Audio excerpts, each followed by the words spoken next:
عازف شعبي محترف. تمام.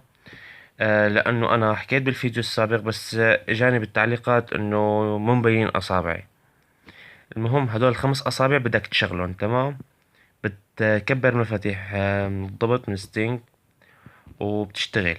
بتبلش نقرتين نقرتين، يعني من كل إصبع نقرتين، آخر إصبع نقرة. تمام. هاي قدامكم رح أعملها.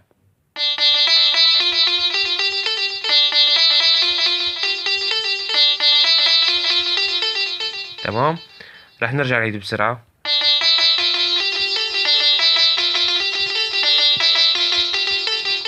هذا بيسهل عليكم العزف الشعبي، وقت تاخد اصبعتك بتسهل عليك العزف الشعبي. هلا في كتير شباب حاولوا تعملوا هالحركة ما رح تزبط معك.